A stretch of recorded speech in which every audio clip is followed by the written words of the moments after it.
common thread weaves through many of Donald Trump's picks for his incoming administration, a quality the president-elect values as highly as loyalty, and perhaps even more than conventional qualifications, a flair for television.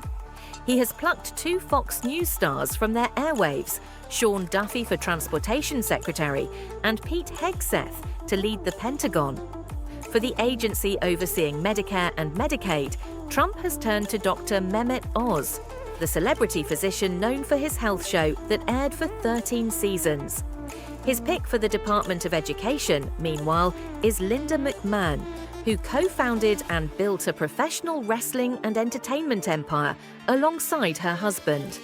Trump's choice for ambassador to Israel, Mike Huckabee, had a 6-year run hosting a Fox News show. Tulsi Gabbard, his selection for Director of National Intelligence, was a contributor on the conservative network after she left Congress and once subbed for its former primetime host Tucker Carlson. As a former reality TV star, Trump is deeply attuned to the power of the small screen.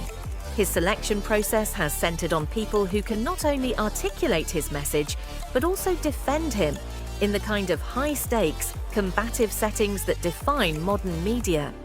His transition team, operating in a war room-style setup at Mar-a-Lago, has embraced this focus. On large screens, his advisors play video clips of potential appointees' media performances, including footage of them defending Trump, but also their past criticism of him, underscoring the centrality of media strategy in his decision-making. The outcome is a made-for-TV cabinet who he thinks will sell his agenda to Americans and defend the administration against media scrutiny on their networks. Meanwhile, in some departments, the expectation is that deputies and top staff will oversee the day-to-day operations. In announcing his selections, Trump has elevated the media backgrounds of many of his choices.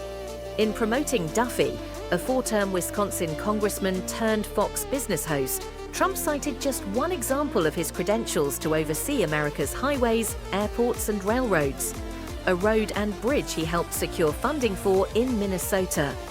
But Trump was sure to note that Duffy's wife, Rachel Campos Duffy, is a star on Fox News.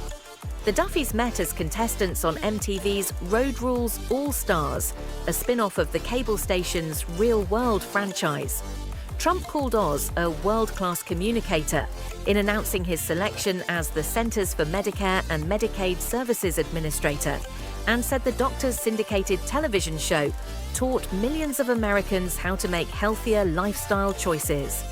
Oz's TV background previously factored into Trump's endorsement of him for the 2022 Republican Senate nomination in Pennsylvania. Trump remarked at a campaign event that Oz was on that screen and in the bedrooms of all those women telling them the good and bad. Even Trump's selections, who have more conventional backgrounds, have demonstrated their cable news bona fides.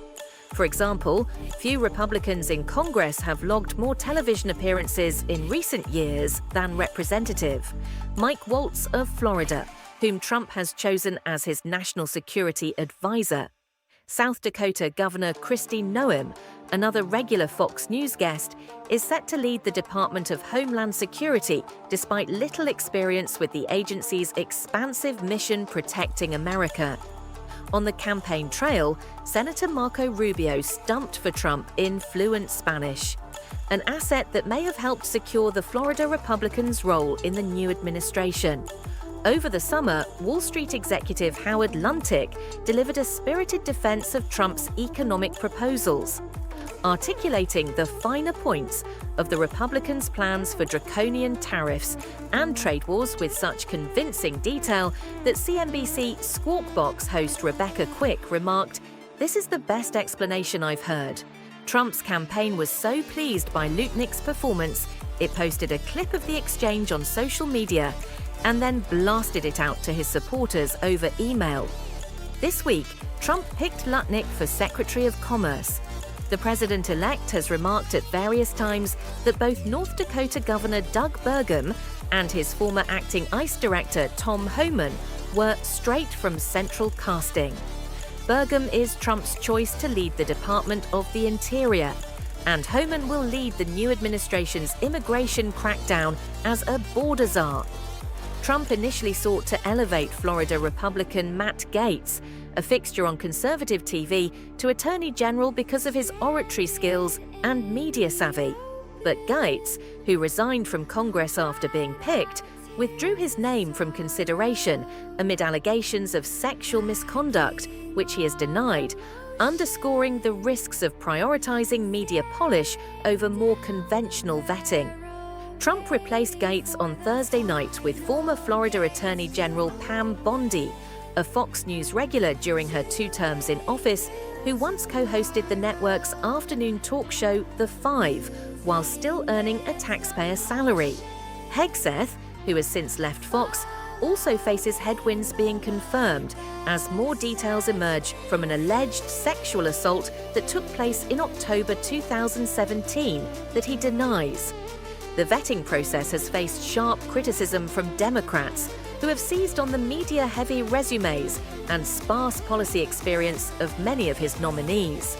Senator Chris Coons of Delaware likened the selections to a reality TV show casting call, he told CNN's Manu Raju, rather than a serious cabinet lineup.